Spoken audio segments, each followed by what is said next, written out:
ನೋಡಿ, ಜಾತಿ ಗಣತಿ ಬಗ್ಗೆ ವೈಯಕ್ತಿಕವಾಗಿ ನಾನು ಹೇಳೋದಾದರೆ,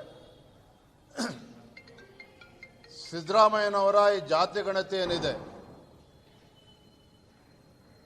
ಇತರ ಸಮುದಾಯಗಳ, ಹಿಂದುಳಿದ ಸಮುದಾಯಗಳ ಅಥವಾ ಎಲ್ಲ ಸಮುದಾಯಗಳ ಒಂದು ಆರ್ಥಿಕ, ಸಾಮಾಜಿಕ, ಶೈಕ್ಷಣಿಕ ಒಂದು ವರದಿಯನ್ನು ತಯಾರು ಮಾಡಿ ಇವತ್ತು ತರಾತುರಿಯಲ್ಲಿ ಇವತ್ತು ಕ್ಯಾಬಿನೆಟಲ್ಲಿ ಇಟ್ಟು ಮಂಡಿಸ್ತಕ್ಕಂಥ ಪ್ರಯತ್ನ ಮಾಡ್ತಾ ಇದ್ದಾರೆ. ನಮ್ಮ ವಿರೋಧ ಅಷ್ಟೇ ಅಲ್ಲ, ಸಾಕಷ್ಟು ಜನ ರಾಜಕೀಯ ಮುಖಂಡಗಳು ಕಾಂಗ್ರೆಸ್ ಪಕ್ಷದಲ್ಲಿ ಇದನ್ನು ವಿರೋಧ ಮಾಡ್ತಾ ಇದ್ದಾರೆ. ಅದಕ್ಕೆ ಕಾರಣಗಳು ಸ್ಪಷ್ಟವಾಗಿದೆ. ಈ ಒಂದು ವರದಿ ಅವೈಜ್ಞಾನಿಕವಾಗಿದೆ ಅನ್ನೋದನ್ನು ಹಲವಾರು ಬಾರಿ ಕಾಂಗ್ರೆಸ್ ಪಕ್ಷದ ಮುಖಂಡರು ಹೇಳಿದ್ದಾರೆ. ಭಾರತೀಯ ಜನತಾ ಪಾರ್ಟಿ ನಮ್ಮ ನಿಲುವು ಸ್ಪಷ್ಟ ಇದೆ. ಹಿಂದುಳಿದ ಸಮಾಜಗಳಿರ್ಬೋದು, ಪರಿಷ್ಠ ಜಾತಿ ಪರಿಷ್ಠ ಪಂಗಡಗಳಿರ್ಬೋದು, ಎಲ್ಲ ಸಮುದಾಯಗಳಿಗೆ ಆರ್ಥಿಕವಾಗಿ, ಸಾಮಾಜಿಕವಾಗಿ, ಶೈಕ್ಷಣಿಕವಾಗಿ ಅವರಿಗೆ ಶಕ್ತಿಯನ್ನು ಕೊಡಬೇಕು, ಅವರನ್ನು ಕೂಡ ಮುಂಚೂಣಿಯಲ್ಲಿ ತರಬೇಕು.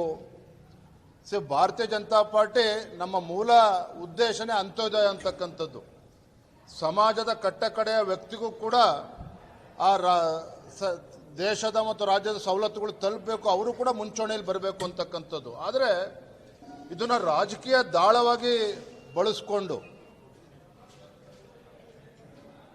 ಮಹರ್ಷಿ ವಾಲ್ಮೀಕಿ ಅಭಿವೃದ್ಧಿ ನಿಗಮದಲ್ಲಾಗಿರ್ತಕ್ಕಂಥ ಬ್ರಹ್ಮಾಂಡ ಭ್ರಷ್ಟಾಚಾರ, ಮೈಸೂರಿನ ಮೂಡಾ ಹಗರಣ, ಮುಖ್ಯಮಂತ್ರಿಗಳ ಬುಡವನ್ನೇ ಅಲ್ಲಾಡಿಸತಕ್ಕಂಥ ಈ ಸಂದರ್ಭದಲ್ಲಿ, ಮುಖ್ಯಮಂತ್ರಿಗಳ ಕುರ್ಚಿ ಅಲ್ಲಾಡ್ತಾ ಇರ್ತಕ್ಕಂಥ ಈ ಕಾಲಘಟ್ಟದಲ್ಲಿ, ಸಂದರ್ಭದಲ್ಲಿ ಇದನ್ನೊಂದು ದಾಳವಾಗಿ ಉರುಳಿಸ್ತಕ್ಕಂಥ ಪ್ರಯತ್ನ ಮಾಡ್ತಾ ಇದ್ದಾರೆ ಅಂತೇಳಿ ನಾನಷ್ಟೇ ಹೇಳ್ತಾ ಇಲ್ಲ, ಕಾಂಗ್ರೆಸ್ ಪಕ್ಷದಲ್ಲಿರ್ತಕ್ಕಂಥ ಅಗ್ರಗಣ್ಯ ನಾಯಕರಿಗೂ ಕೂಡ ಅನಿಸಿದೆ. ಮಲ್ಲಿಕಾರ್ಜುನ್ ಖರ್ಗೆ ಅವರ ಹೇಳಿಕೆಯನ್ನು ತಾವೆಲ್ಲರೂ ಕೂಡ ಗಮನಿಸಿದ್ದೀರಿ ಅಂತೇಳಿ ನಾನು ಭಾವಿಸಿದ್ದೇನೆ.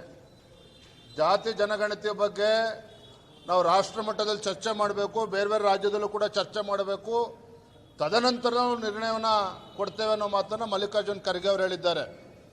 ಶಾಮನೂರು ಶಿವಶಂಕರಪ್ಪನವರು ಹೇಳಿದ್ದಾರೆ, ಇದು ಟೋಟಲಿ ಅನ್ಸೈಂಟಿಫಿಕ್, ಅವೈಜ್ಞಾನಿಕವಾಗಿದೆ, ಮತ್ತೊಮ್ಮೆ ಪರಿಶೀಲನೆ ಮಾಡಬೇಕು ಅನ್ನುವ ಮಾತನ್ನು ಶಾಮನೂರು ಶಿವಶಂಕರಪ್ಪನವರು ಹೇಳಿದ್ದಾರೆ. DK ಶಿವಕುಮಾರ್ ಅವರು ಕೂಡ ಇದು ಒಕ್ಕಲಿಗ ಸಮುದಾಯಕ್ಕೆ ಅನ್ಯಾಯ ಆಗ್ತಿದೆ ಅನ್ನೋ ಮಾತನ್ನು ಅವ್ರು ಹೇಳಿದ್ದಾರೆ. ನಾನು ಇದ್ರ ಮಧ್ಯೆ ಒಬ್ಬ ಜವಾಬ್ದಾರಿ ಸ್ಥಾನದಲ್ಲಿ ಇದ್ಕೊಂಡು ಹೇಳ್ತಕ್ಕಂಥದ್ದು, ಆ ಸಮುದಾಯಗಳಿಗೆ ನ್ಯಾಯ ಕೊಡಬೇಕು ಅನ್ನುವ ಬದ್ಧತೆ ಅಂತೂ ಭಾರತೀಯ ಜನತಾ ಪಾರ್ಟಿ ಇದೆ. ಅದ್ರ ಬಗ್ಗೆ ಯಾವುದೋ ಗೊಂದಲ ಬೇಡ,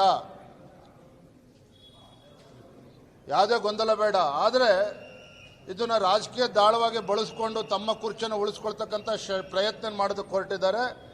ಇದು ಖಂಡಿತ ಸಾಧ್ಯ ಆಗೋದಿಲ್ಲ. ಇದರಿಂದ ರಾಜಕೀಯ ಷಡ್ಯಂತ್ರ, ರಾಜಕೀಯ ಕುತಂತ್ರಗಳು ಎಲ್ಲವೂ ಕೂಡ ಅಡಗಿದೆ ಅಂತೇಳಿ ನಾನು ಹೇಳ್ತಾ ಇಲ್ಲ, ಕಾಂಗ್ರೆಸ್ ಪಕ್ಷದ ವಲಯದಲ್ಲಿ ಚರ್ಚೆ ಆಗ್ತಾ ಇದೆ. ಬನ್ನಿಣ್ಣ, ಬನ್ನಿ, ಹಾಂ ಈ ಕಡೆ ಬನ್ನಿ, ಹಾಂ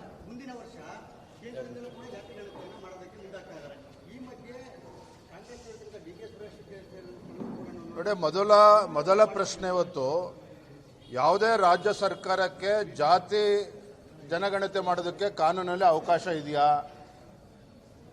ಇದು ಮೊದಲ ಇರ್ತಕ್ಕಂಥ ಯಕ್ಷ ಪ್ರಶ್ನೆ. ನಾನಿವತ್ತು ನೇರವಾಗಿ ಮಾನ್ಯ ಮುಖ್ಯಮಂತ್ರಿ ಕೇಳೋದಕ್ಕೆ ಇಚ್ಛಪಡ್ತೇನೆ. 5 ವರ್ಷಗಳ ಕಾಲ ತಾವು ಮುಖ್ಯಮಂತ್ರಿ ಆಗಿದ್ರಿ. ನಿಮ್ಮ ಅವಧಿಯಲ್ಲಿ 165 ಕೋಟಿ ಖರ್ಚು ಮಾಡಿ ಇದೆಲ್ಲ ವರದಿನ ತಯಾರು ಮಾಡಿದ್ದೀರಿ. ಅವಾಗ ಏನೋ ಲೋಪದೋಷಗಳಿದ್ದಾವೆ ಅಂತೇಳಿ ನಿಮ್ಮ ಪಕ್ಷದ ಹಿರಿಯರೇ ಮಾತನಾಡ್ತಾ ಇದ್ದಾರೆ. ಯಾಕೆ ಅಷ್ಟೊಂದು ಮುಖ್ಯಮಂತ್ರಿ ಸ್ಥಾನ ಕಳ್ಕೊಳ್ತೀರಿ ಅಂತಕ್ಕಂಥ ಆತಂಕವ? ಯಾಕೆ ಇಷ್ಟೊಂದು ಆತುರವಾಗಿ ಈಗ ಇದನ್ನ ಅನುಷ್ಠಾನಕ್ಕೆ ತರ್ತೇವೆ ಅನ್ನೋ ಪ್ರಯತ್ನ ಮಾಡ್ತಾ ಇದ್ದೀರಿ?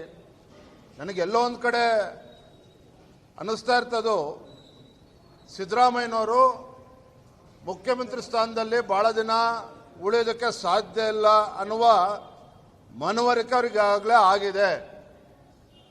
ಸಿದ್ದರಾಮಯ್ಯನವರು ಆ ಮುಖ್ಯಮಂತ್ರಿ ಸ್ಥಾನದಲ್ಲಿ ಬಹಳ ದಿನಗಳ ಕಾಲ ಇದನ್ನು ಹೇಳ್ಕೊಳ್ಳೋದಕ್ಕೆ ಸಾಧ್ಯ ಆಗೋದಿಲ್ಲ.